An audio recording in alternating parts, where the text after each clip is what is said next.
Hi, everyone. I cannot believe it is March. How did we get here? But welcome to everyone who is joining in for this live cast. We are broadcasting live to LinkedIn and to YouTube. And I'm so excited for this fourth episode of the Power of Intentional Partnerships. I have invited a new partner on with me today to kick off March. So if you haven't been familiar with this mini series, this has been really a result of CEPHR's value of agility and something that I kind of popped up after talking to one of my other partners, and where I have the distinct honor to highlight and feature my partners who work with me at CEPHR, who collaborate with me, and who have become dear, dear friends. And actually, we were friends before partnerships began. And so the premise of this series is also as for folks who are looking for ways to partner with different people. What does it look like when we talk about the power of intentional partnerships and truly being intentional about who we pick as our partners? And it's kind of been built upon entrepreneurship, but if you're working in a team or in some leadership capacity, we should all be self-led as well. This is an opportunity to think, how can I partner across the organization and things of that nature? So you also want to be considering that.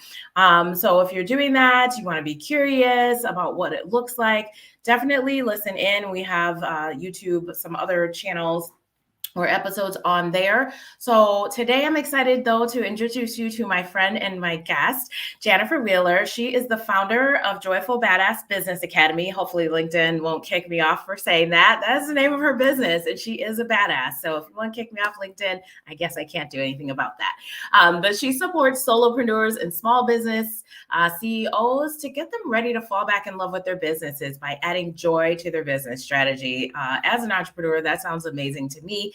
Janifer is also an international best-selling author and international award-winning speaker, and she's a strong advocate for women and DEIB on the whole. I can say this because she has been so gracious to feature me in some of her articles and things, and just the way she supports women and shows up for people is super, super fierce. So without further ado, I'll allow Janifer to come up here and tell you more about herself. Thank you for being here. How are you, my dear friend?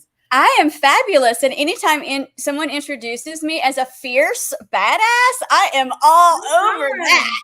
You are. What? There's no other way to introduce you. They're Well, it gave me a little Beyonce vibe, and I am not at that level. So I'm like, ooh, yeah, I'm feeling good over here. You're showcasing our teas again. Partnership in action. Yes. You are amazing. Thank you. So are you. Folks, what else you do, because that was just one little snippet. Obviously I know more, but even I can't tell your story, and I don't like to tell people's stories.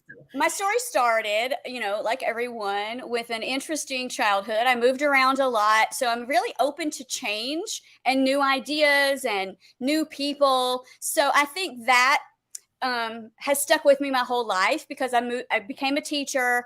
I've taught children of all backgrounds, worked with families of all backgrounds. I taught ESL to adults. I taught adults to read, to speak English. So I've had this vast experience with diversity, I guess, and multicultural. And I love it. It's like, it just draws me in. And I mean, so all those experiences, teaching, my kid life of moving and change, all of those things have come together here finally at the ripe old age of 52, which I'm here to tell you, your life begins at 50. I'm telling you, I love being this age. It's amazing. I feel wise, like I've actually lived a little.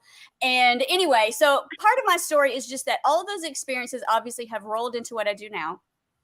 And because I burned out in teaching, and because I burned out as an entrepreneur, and I really think the reason I burned out the first time as an entrepreneur is because I brought all the behaviors with me from the workplace that don't really work for us, but because it's what we know, it's what we fall back on. And I just started feeling like I did not want that for other people.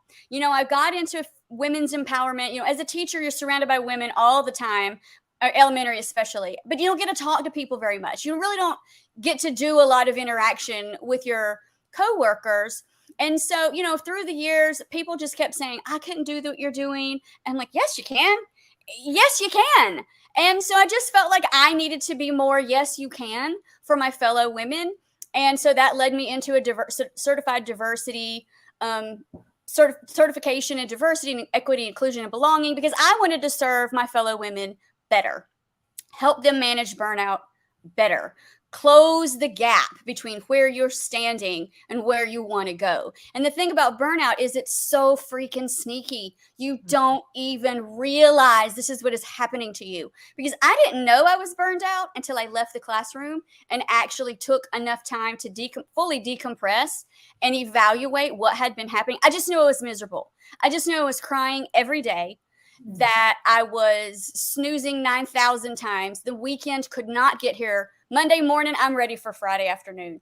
And that's no way to live. The weekends, I didn't even really look forward to, because it was just getting caught up to still half-fast start another week. So that's why I do what I do. And as the founder of the JOYFull BadAss Business Academy, I also have a personal development aspect, which is called Conversolutions. So there's conversations that you need to have with yourself in order to get clear about, what do I want to do? Why did I burn out? What was happening? What was causing all these issues for me? And that takes time and self-reflection and a lot of inner work. And so again, I thought, if I can pull resources together and help people close that learning gap, because that's about all I like to do, is read and learn, and I guess in some ways repackage and regurgitate so you don't have to do all the legwork. So I created the JOYFull Bad app. So pulled all these resources together, and we've recently launched the JOYFull Bad app, which is in its, yay, I know it's taken so long. Oh my gosh, it's so wonderful. I love it. But now it's moving forward. Things are in there. You can download it. You can access it. I mean, we're working all the time with new courses, new trainings, new things to accommodate. And of course, I'm always interested in topics that people want more information about, right? I know what I was looking for, but that's not a guarantee that's what you're looking for. So I'm always open to receive emails, social media messages. Hey, could you talk about this topic? Hey, I'd love some research around this. So I love to learn, and nothing gives me greater pleasure than to learn and then deliver it to people. So, I figured out how to be a teacher in a way that aligns and works with me, my style, how I want to deliver things. And that's powerful in your workplace, when what you're doing with so much of your time is aligned to how you operate as a human.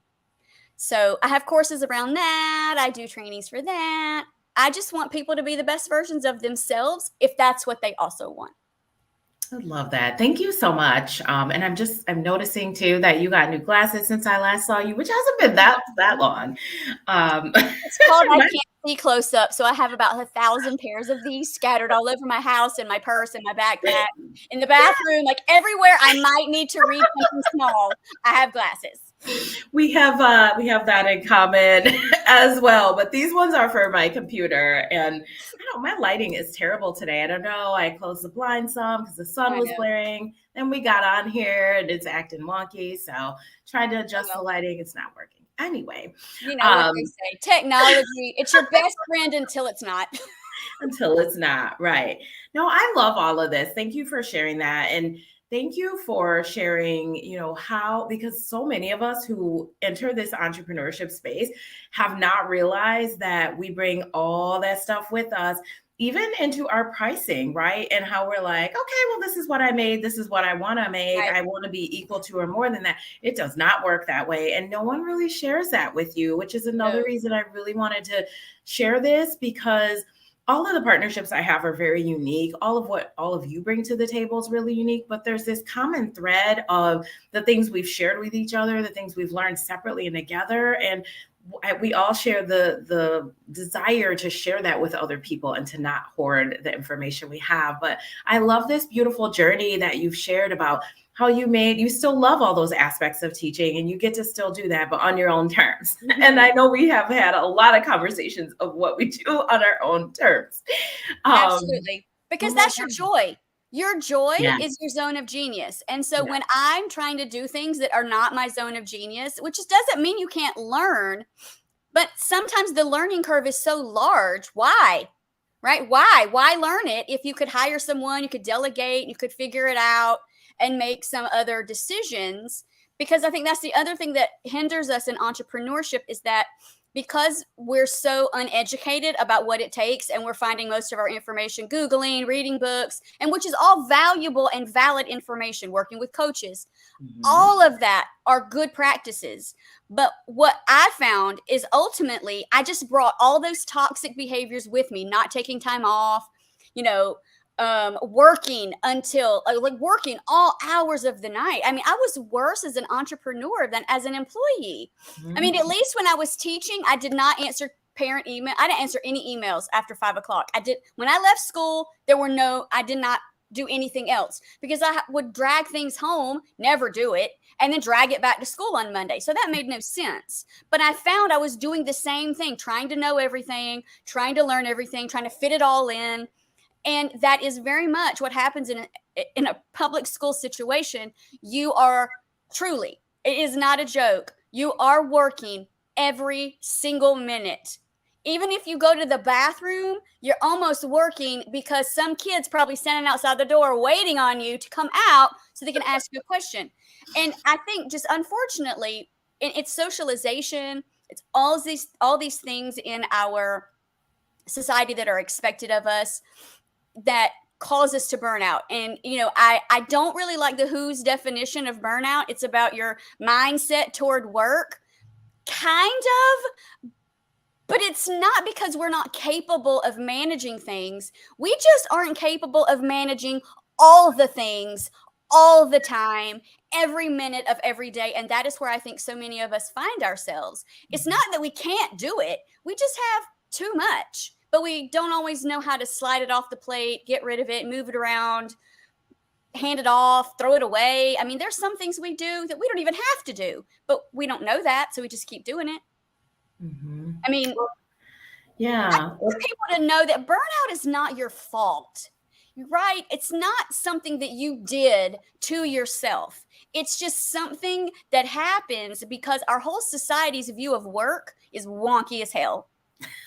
That's exactly the point I was about to make. And I so appreciate you sharing that. And thank you for saying it's not your fault, because I've been pretty vocal about my burnout journey. And I know I also want us to talk a little bit about the conference. So I won't share too much, but that's part of what I plan to share. But a lot of what I've shared with people just very openly and publicly is that the second time and the third time I went through burnout, I felt all this shame. Like, you've been here before. How did you not know this? What did you do wrong? How could you have done this? And especially as those of us who identify as women, that is not helpful, because of all the other things going on in society, all the other responsibilities and expectations and the norms that people still subscribe to. Like, that is just not helpful. And so I'm really grateful that you're, part of our partnership, and now you've gotten to meet Meenakshi as well. And so you're going to be joining us for this conference on March 15th, which is centered around burnout and coming back from the pandemic and being able to hopefully emerge stronger and have some tools, tips, and strategies to combat burnout while we're embracing equity. And so we're super excited for this. You have a workshop. Is there Yes, I anything do. Share about it? Not to give away the golden nuggets, because they got to come to see that. Yeah, I don't want to give you all the golden nuggets, but I will tell you that I'm a firm believer that part of the reason why we burn out, I mean, some of it is our own habits, our own mindset, our own responses, right? We can't be completely separated from whatever is happening in our life. I mean, we do have some responsibilities, but in terms of your own burnout, it's not all your fault. It's really not your fault at all per se, but we talk about that later, but, I really think it's part of it. It comes down to societal expectations, the things that we are socialized to believe about how we are to contribute with work. In my research, I found that really this attitude towards work came from the Industrial Revolution. Now, this is a nugget in that the concept of industrial bosses, I guess you want to say, was that idle workers are gonna get drunk, they're gonna do bad things. It was really to create this moral code around people and say, if you're not at work, then you have no business doing insert XYZ. Well, it's none of your business what I'm doing if I'm not at work, if it's not causing a problem for you, I mean, if I'm drinking on the weekend, if I'm not causing a problem for you, why is that a big deal? But it was because they thought it would bring laziness, that whole idle hands are the devil's workshop concept. So we are still being taught these things that are not equitable. They're not really effective or useful per se. And it has created this ongoing society that thinks you have to work all the time. And in the midst of all of that, you have the Silicon Valley where, everybody is working. We've heard Elon Musk tell people they should sleep at work. And that is a very, very bad idea. Like, don't, please, don't go there. And so we're still dealing with these ideas of hustle culture and toxic busyness and overload. And I think especially for women or those who identify as women, you've got emotional labor. Because, you're supposed to make sure everybody's happy. Who gives a crap what you think? Put that smile on your face and go wash out some coffee cups, honey. Right? We're still dealing with a lot of that. Then, thanks to you, I think there is a fifth one that's galloping as quickly as possible, and that's decision fatigue. Because you're absolutely right when you mentioned that on LinkedIn the other day. Decision fatigue is also contributing to our burnout. There's just too many things to think about, and part of it is all these, but I do live in joy, and my life is not perfect. I still have days when I am not motivated, when I don't feel like doing anything, when I feel overloaded and overwhelmed, and I need to just stop and reset and reprocess where I am. So I don't want you to think that joy is this magic bullet and everything will be perfect, but it's such a good strategy for me, because if it's not joyful, I'm not doing it. So I think we have to look at things and say, is this joyful? Do I have to do it? Right? Am I the only person who can execute this thing? And if the answer is no, it's not joyful, and no, I'm not the only person, then you need to be delegating that about as fast as you can. Yeah. Or should you evaluate, should you even be doing it? And, as an HR practitioner, this is something that I hear and see. I've had a couple of these conversations this week alone around does this make sense? Why am I doing it? People questioning why they even have this task, how it got on my team. I'm the leader. Am I the leader? Because it doesn't seem like I am. You ask me to do stuff, but then you talk about joy suck. And I hear these stories all the time. I deal with it all the time with people. And it's just, we had this beautiful opportunity. People probably are like, here she goes again with this COVID. We had this, because I say this all the time, but we truly had such a beautiful opportunity that some of us have yet to grasp about the power of the pause. Actually, and I always say that, and that's a phrase that she coined that I love to have from her. I love that too. And just, also, and she also, I'll give her credit too, when you talked about Fourth Industrial Revolution, that's how this conference that's coming up on the 15th came about, is because she had a conference dedicated to the Fourth Industrial Revolution and future of work, and invited me a year later when I met her to come along, and we've now attached it to International Women's Day themes, which has been just beautiful. But I love that, you touched on this fact of the decision fatigue and all the things that are coming on, because we had such a beautiful opportunity to just pause and reimagine what work looked like and for the future work. And some of us figured that out, and some of us are still on the journey, which is great. And some people are like, nope, not doing it. I think that's why we see a lot of people like, I know we told you you could be fully remote, but we're just kidding. Like, we're going to bring you back.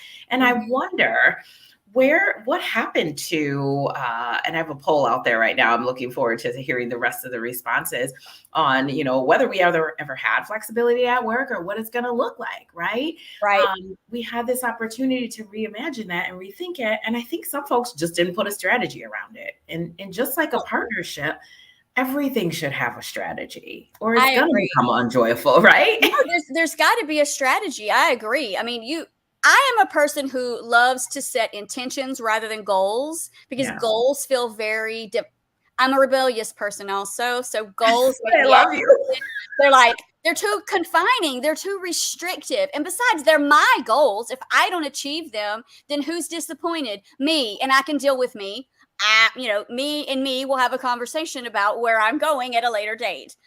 But So I don't like goals. I like intentions. I like strategies. I like processes. I like systems, things that can work in tandem, that can be easily modified and adjusted with no guilt, no worry. Just like, okay, this isn't working. I'm going to stop doing it right now and look at a different way. And I think all too often we just keep going in the same direction without evaluating how we got there, or what went right or what went wrong or what we need to do. And that pause for me was just amazing and a gift, truly. And I met you in the midst of it. So secondary, like another huge gift. So I think you do have to be intentional about partnerships and collaborations. I have a tendency to say, sure, but I'm better now at asking, okay, well, what is this going to do? What are your end results and goals? How can I support you in whatever it is you're trying to plan and achieve? And so I think that's very, you and I just started out kind of with a conversation. I don't even know if we were trying to be collaborative. We were just, I don't even remember. We were just like getting to know each other. Yeah. And from that point, we're like, oh, wow, this is fabulous. We should stay in touch. And so that's what we've done. And it has created this beautiful collaborative relationship in addition to friendship. So we talk about, our girl things and the stuff that, is holding us back as midlife women and, things of that nature. And it's so important. And I think when you talk about we've got our collaborations, you talk about remote work, because that's oftentimes where people want to say remote work doesn't work, is because you can't collaborate, you can't have those off the cuff conversations.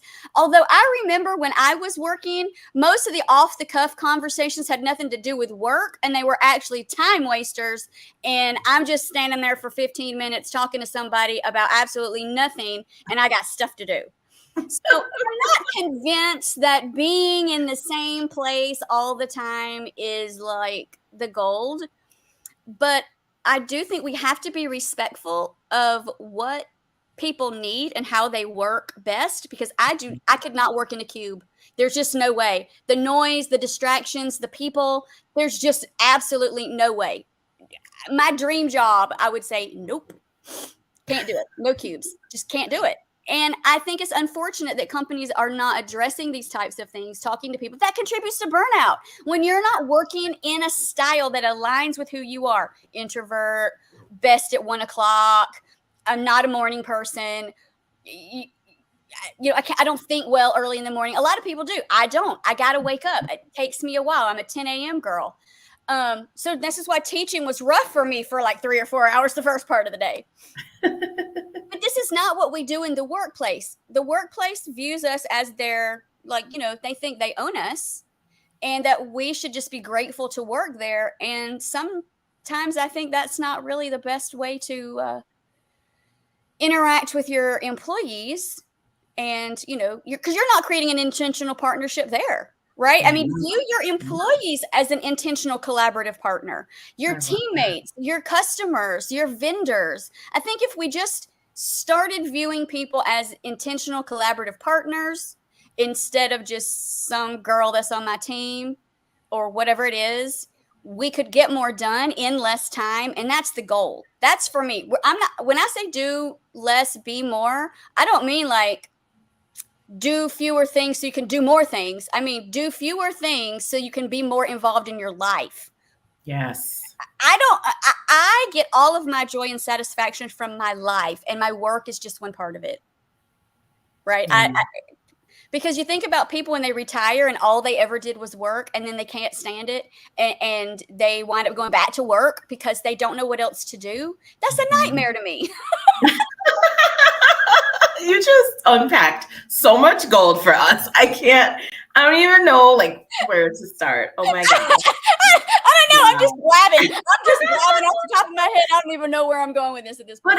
But I love it because it's actually, I know that we both value organic conversations, and it's getting at the heart of why we can work well together. We are both, slightly younger than you are at 47 next month, but to be able to talk about, and I know I've been more vocal about this and you have, and we've started to try to expand our circles that way, because part of who we are, we don't stop being that person. As I always say, when we come through the doors, whether virtual or physical, we are that person. And we have had very candid conversations about our struggles with perimenopause, and Mm-hmm. it impacts. In fact, last night we were texting, right? And Right. there is so much that is impacted by that. Neither of us, we share the value that neither of us are really morning people. So we believe in working when we can. And I fought that for so long. And it was part of what added to the burnout. And so sometimes Exactly. we learn these things after. But I appreciate that we can be flexible with each other. We've had meetings where we're like, yeah, I know we're going to work on that project today, but neither of us was in it. Why force it? And I would No. love for workplaces not to force things when people are not at their best. If they got something personal going on, or they're just not in the mood to work in their zone of genius, I understand deadlines, things have to get done. We have to bring humanity back into these We have to. workplaces, because going through what we're going through, it is no joke. There's insomnia, your body is physically changing and revolting against you. It creates psychological warfare. There's so much you get brain fog. Yes. So we know that if we're feeling that way, I'm going to be responsible for not working on the client's work, exactly. right? And perimenopause, and that's I'm glad you brought that up, because I think, looking back now, when I was burning out in the classroom, I was not having perimenopause symptoms. I was about 42, which they can start that young. I just wasn't having any. But I was having burnout symptoms, which mimic some of the other symptoms of other issues and other everythings, right? Insomnia, digestive problems, excessive just exhaustion, kind of apathy. Like, you just kind of start to check out from the things that are important.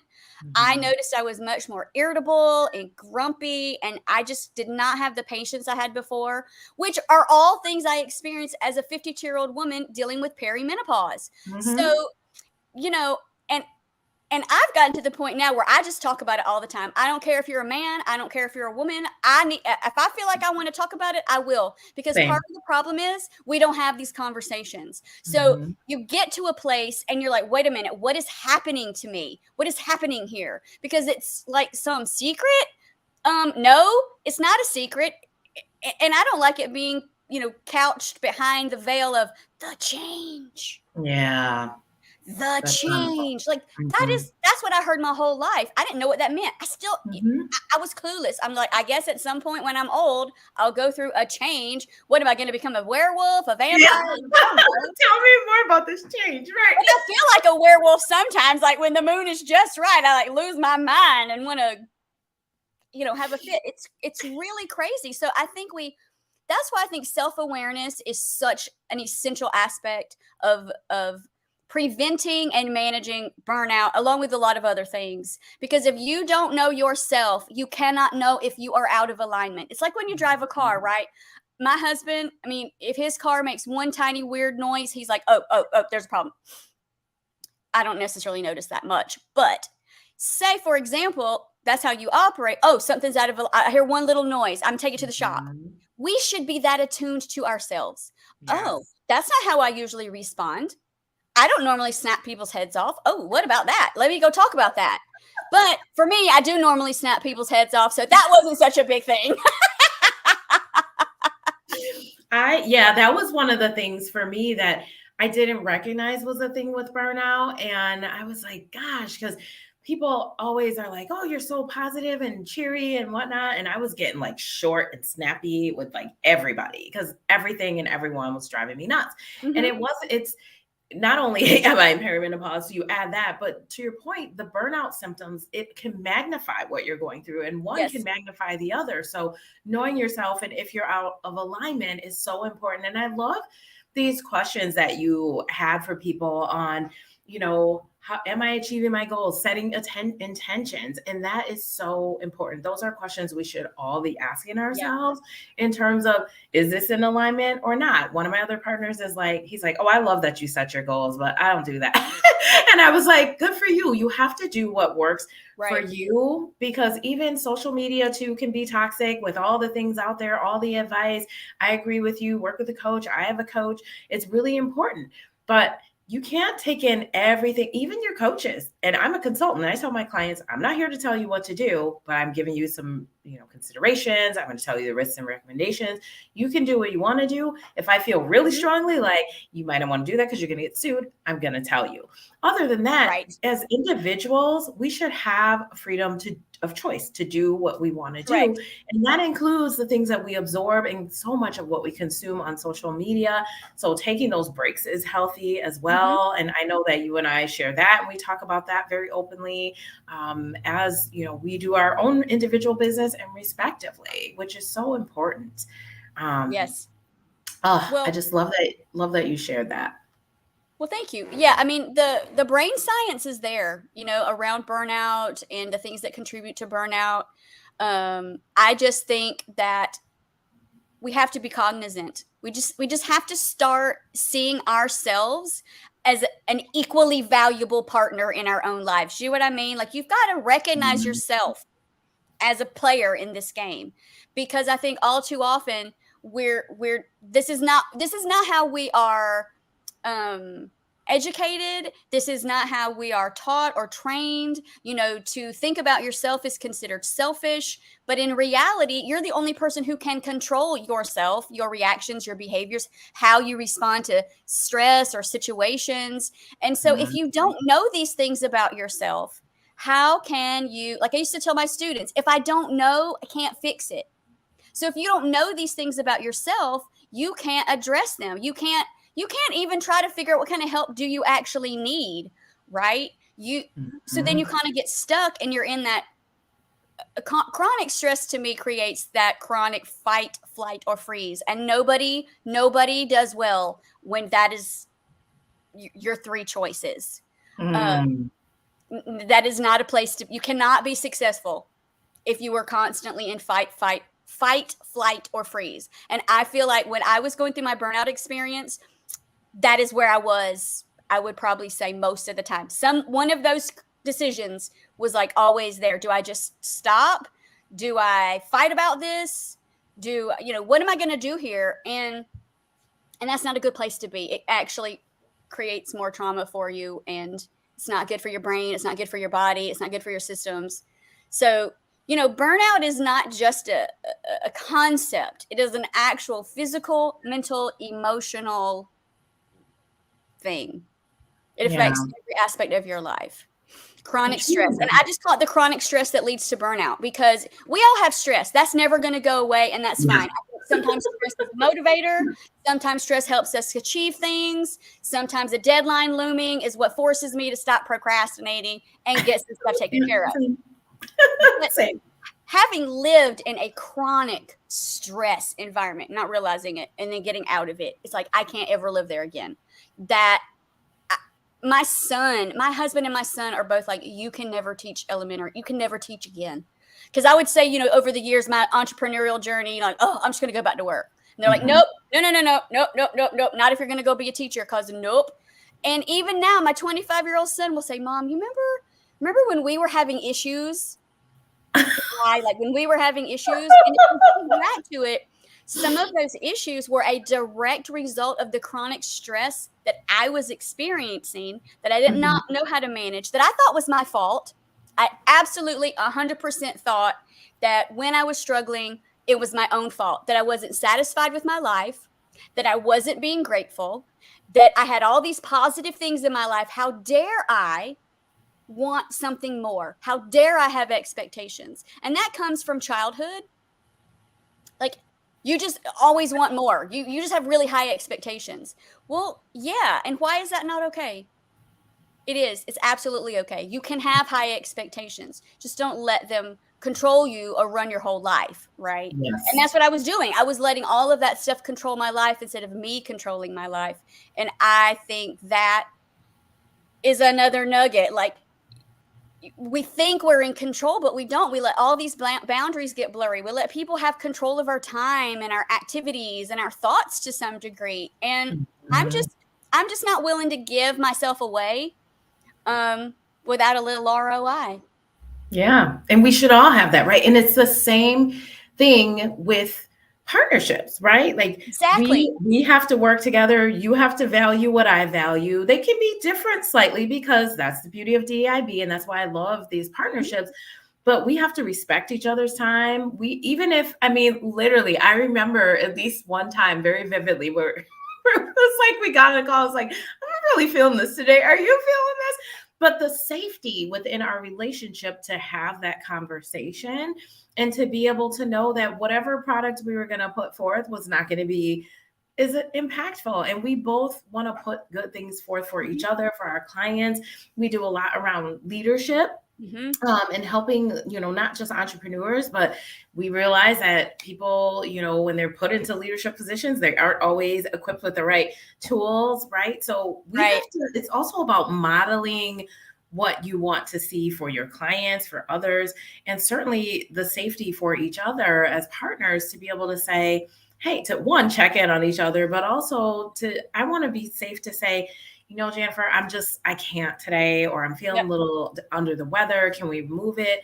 And those are things you need to be able to do. You need the safety to be able to say, hey, this thing happened. Can I talk to you about it? Or to brainstorm with each other, or to not feel like you're going to be like punished because something didn't work. But you also know that you can trust the other person, that they're going to meet their deadline, that they're going to do the thing that they need to do. And that, at its core, when you have those foundational pieces, the rest is so beautiful, and you just get to build whatever else that looks like. And I'm so grateful for what we have.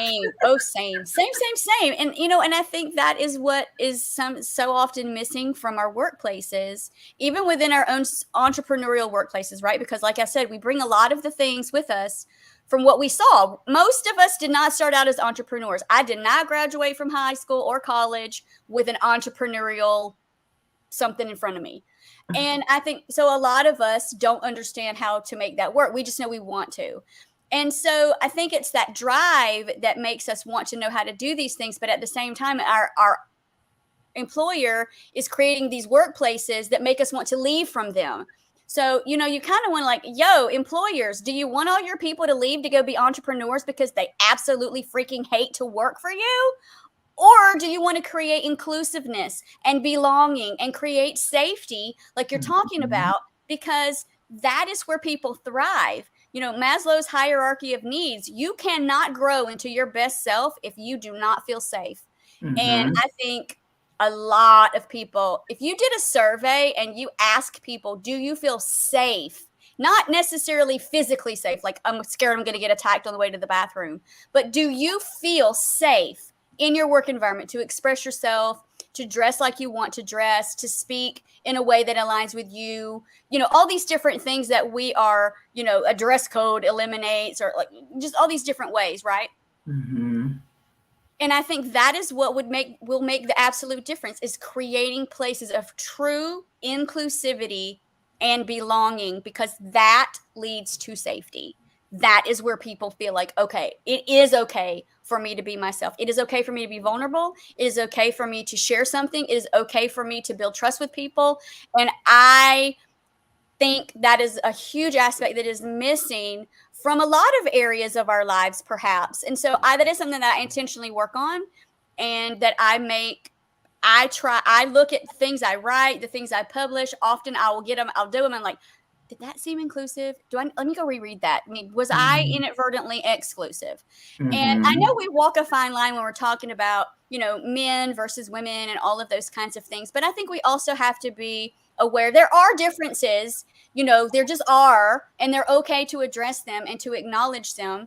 And I don't think that is necessarily exclusive. I think it is inclusive when you're acknowledging that people have different needs. We are not we're not just one gone to make the donuts. That is not how we have all been put out into the world. It's not. And that's, it's why it's not okay to say, I don't see color, right? Because you do, like, I'm looking at this Teenage Dream zit that I got from the fun of my perimenopause this time.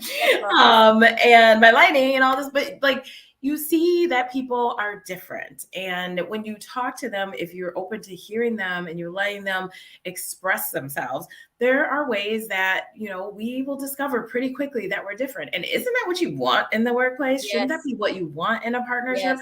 I'm sorry, no Yes. thank you to folks who are exactly the same as me. My friends, my family are all different diasporas of everything.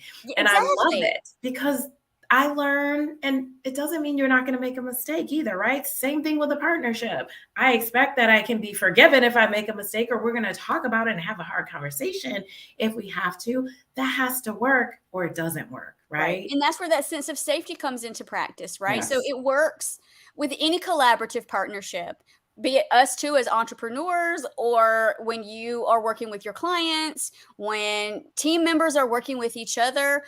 And Mhm. and I just want to say that, all the work I've done, the training that I've received, people talk about how diversity, equity, inclusion, and belonging trainings don't work. And, they want to talk about how it actually creates this problem and it doesn't really solve this problem. And I don't think that's true. And part of the reason why I don't think it's true is because I've been through training. I've gone through information. I have changed as a result of my training because I wanted to. I wanted to. I wanted to respect my fellow humans in a way that I wasn't sure I was doing. Mm. Right. And when I look back, I say, ooh, I was when was I a Karen or whatever you want to put around that? Like, when was I doing that? And most of the time, not.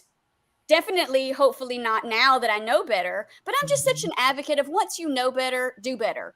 And I wanted to know better. I wanted to be part of creating better spaces and places for people. And some of that just comes from the fact I've met so many people from so many different walks of life, from cultures, LGBTQIA community, veterans, immigrants, my mother was disabled. Like, there's like all these people that are in this underrepresented group idea. And I think all too often we stick with gender and race only, but there's Mhm. so much more diversity in our world and communities that I wanted to see. I wanted to see it. I wanted to acknowledge it. I wanted to know it so that I can support it and help it. Because I'm a firm believer of you don't have to understand it in order to accept it. It ain't none of my business. I don't have to be, like there's just certain things I think it's just we should respect it. If it's not for you, it's not for you. You don't have to go do that. And you don't have to be like cruel to people either. But the other thing is, like, in our workplaces, is that something that we're going to allow Right. because Jim over here is the best salesperson, or, there's so much toxicity that happens there too. And I, for one, am glad that I don't have to deal with that and I don't put up with it. I will release a client if they're Yep. toxic, if they're throwing their culture into the ground, if they are not respecting me and my boundaries. They're not respecting what we've agreed to.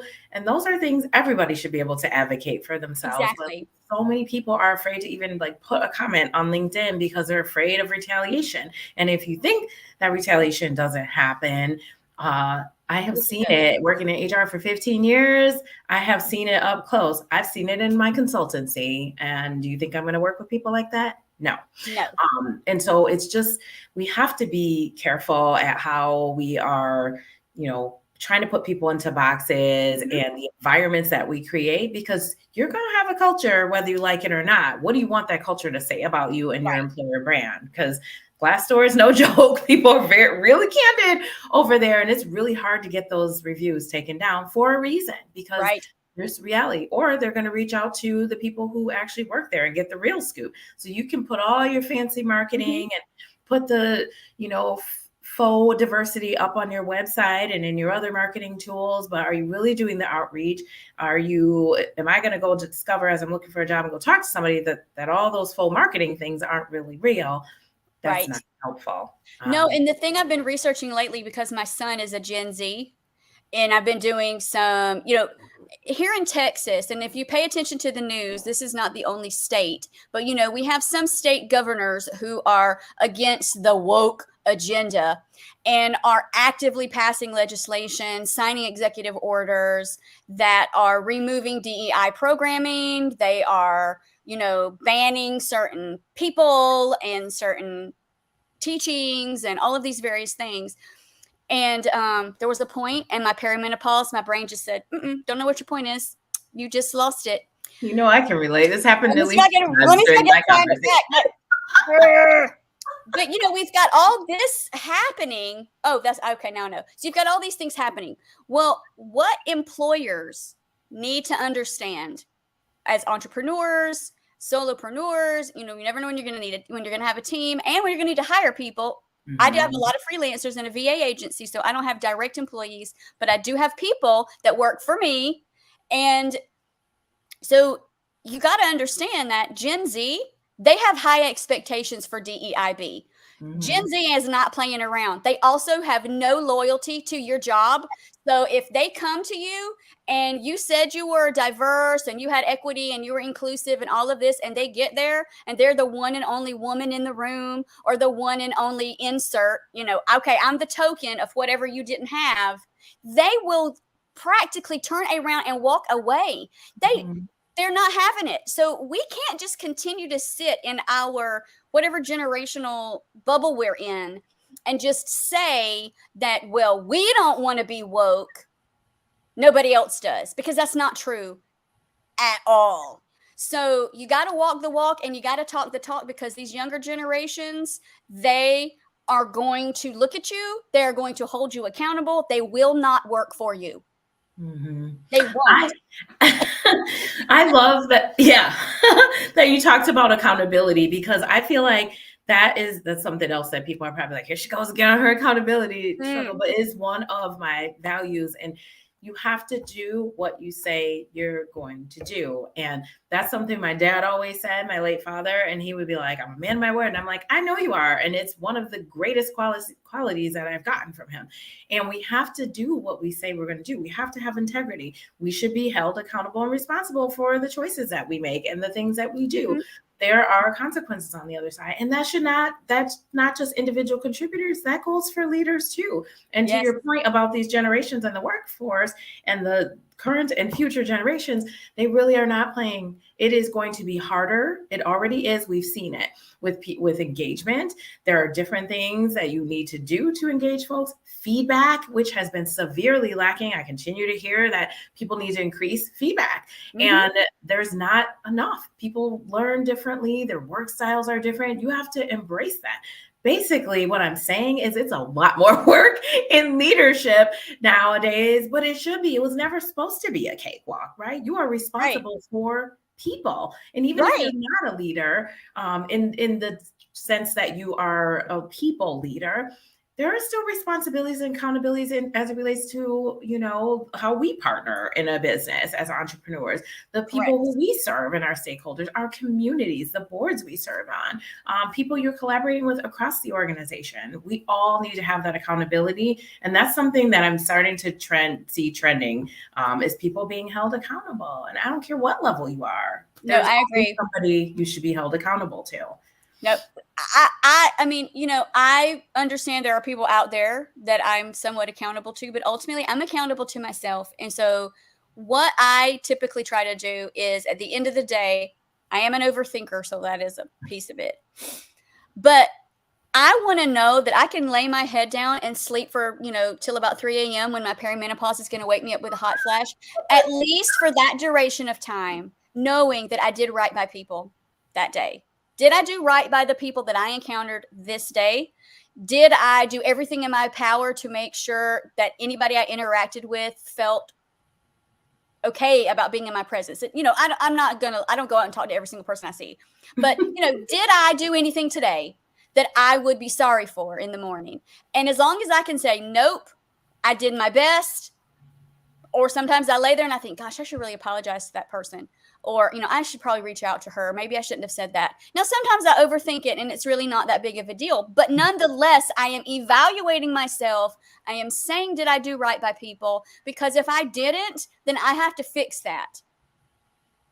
Yeah. If I know it and I know that I can change it. And I just think And it's just a lot of things that I did with my students, as a teacher, to empower them, encourage them, help them become independent and self-directed. And it's just interesting, because education is where we start this whole employee's journey, right? Like in the classroom, you tell kids all day long, well, this is your job. School is your job. And depending on how you set up your classroom, it definitely feels like work. Right? And it's weird because I was doing that for children, making this a collaborative, safe, inclusive, everyone has equal opportunities. We have some equity here. I was not the teacher who was like, who's talking? Who's talking? Okay, everybody loses recess. That's not equitable. Like, who's talking? They'll tell on you. Come on. Battle, I got you. I got you. And so, but we do this for kids, and then we just basically drive it out of them as we move them into middle and high school. It's not like that anymore. As a curriculum director for K-12, small charter, so I was responsible for K-12. And in elementary, we're like giving them environments that we wish were in our workplaces. Right? Where they're collaborative, they're relaxed, there are rules and structure. But, when we would do certain tasks, I'm like, I don't care if you're sitting on the floor. I don't care if you're under your desk. I don't care if you're upside down. As long as you're not bothering people and you're getting your work done. Why can we not take that into our workplaces? As long as you're not bothering anybody and getting your work done, I don't care if you're at home, if you're under your desk, if you're on the couch, if you're in your bed, if you're in the bathroom. I don't care. Just get your work done. And that's how I ran my classroom. I don't care. Get your work done. And that is what I think is missing from a lot of workplaces. And how we developed all these micromanagers, I don't know. That's a whole nother something, isn't it? A whole other conference. Like that's another conference. That's not even a conversation. Future collaboration.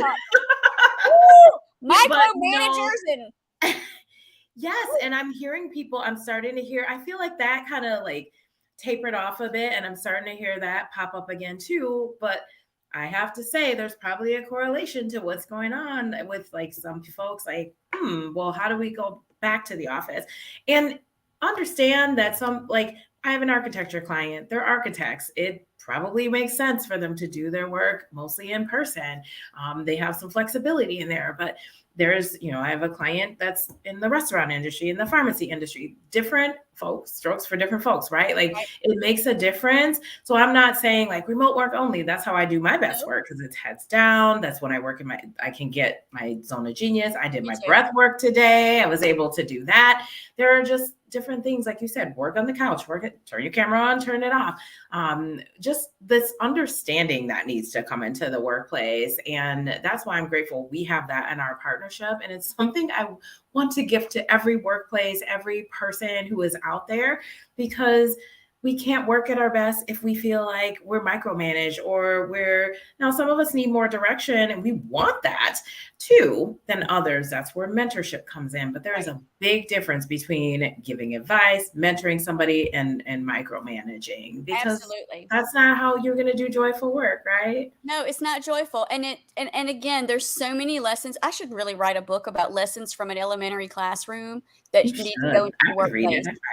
Because, as a teacher, you're all about differentiating for students, acknowledging their learning styles, acknowledging the differences that they have so that you can create learning opportunities that really work for them so they will learn what they need to learn to move on to the next thing.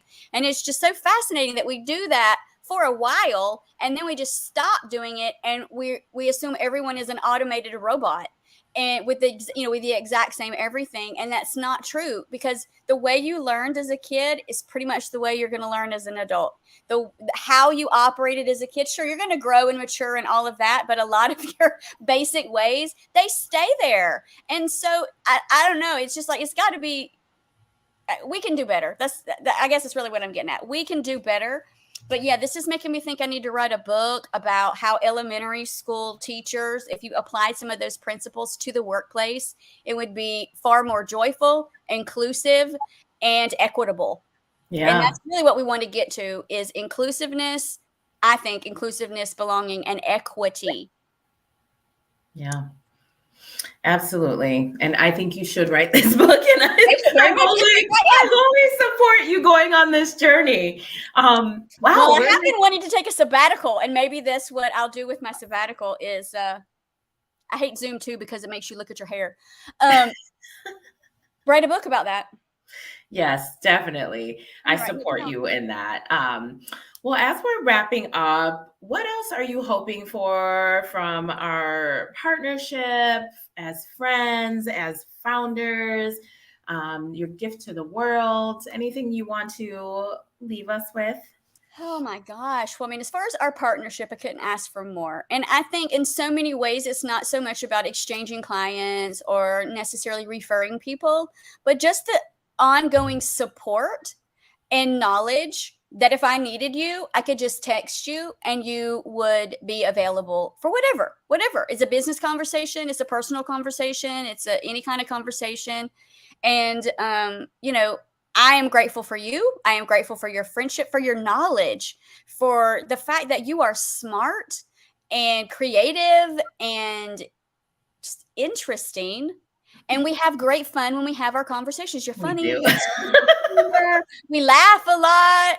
And what I think is so nice is that we laugh because stuff is funny and because life is weird and funny. And it's not because we're judging people or, you know how sometimes people get a lot of whatever after judging people, but doing the work we do, I don't feel so judgy. Like, I don't want to judge people. Like, it doesn't even feel natural anymore. And that to me is like a beautiful, beautiful, beautiful gift. I just don't feel as judgy. I'm not interested in being judgy for myself or other people. And, so yeah, I don't even know. I feel like I rambled again. But I love being your partner, and I love having people that I know, like, and trust that I can refer my people to, that I don't have to hesitate. I just like, go talk to her. Yep, I'm gonna do it. I'll do an introduction for you because that's who you need to be talking about, for this or whatever. Yeah. And so I just love the fact that we can be honest, we can be vulnerable, we can say whatever we want to say without fear of judgment. And that's a very, very valuable, I'm not searching for the noun I want, but it's valuable. Yeah. And I wouldn't have it any other way. So when you asked me to be on this conference, I was like, absolutely, no hesitation. As long as the dates work, I'm in, right? Yeah. I trust that you are putting on a conference that will benefit people, that is worthy, that is valuable. And, I guess sometimes I'm not so intentional about the results I want for my collaborative partnerships. I know what I want from them. I don't necessarily always go with the results. Do you know what I'm saying? There's things because I'm very results driven. So when I say I set intentions, it's around creating this result, which I guess is similar to a goal. I just don't put all that structure and benchmarking. I can't follow it. So this is what I want at the end of the day. And so I would say what I appreciate about us at the end of the day is that I have someone in my corner who I can trust, who I know is in my corner. Not maybe she's in my corner, not sometimes she's in my corner. She's always, always in my corner. And I think as entrepreneurs, that's especially important. But even in a workplace, you need a work bestie. You need an entrepreneurial bestie. You need people who understand what you're dealing with, that you can talk to, that can help you, that can just listen, just understand without having to give the whole backstory. Yeah. Thank you. That's what we have with each other. And so you. I appreciate it. Thank you. And I echo all those sentiments, and I can't wait to see what you're going to do moving forward, like your book. And I know. And I have 3 other books that are available on Amazon. They're not about elementary schools and workplaces, but they are about joy and how you can find it and how you can add some to your life and a little bit more about me and how I came to be the joyful badass. And yes, I love it. I love it. We'll download the app and get our content. So yeah, I'll make sure we put those in the notes here. And how else can people find you, Janifer? Well, I am on LinkedIn. And obviously, my name is Janifer, Janifer. You can usually find me either the Joyful Badass or Janifer Wheeler. You'll definitely find me. And I have a website, janiferwheeler.com. I'm on Instagram as the Joyful Badass. And I also have Facebook, but that is not my favorite. Not my favorite social media channel. Oh, well, yay. Thanks for I'm sharing. still on there, but I try to limit that. Oh my gosh. Well, thank you for joining me for this conversation. I can't wait to see where else we go in our partnership. I hope that this has been impactful for those of you listening. I always love that I get to highlight you all in terms of partners and how we partner together, the different projects we work on. I think that that's important for people, but also the recipe that goes into that and the things that make each of these unique. So I hope you've gleaned something from that. And thank you for listening live, and those of you who will watch the replay, and we will see you soon. Bid you a wonderful day wherever you are in the world. Take care.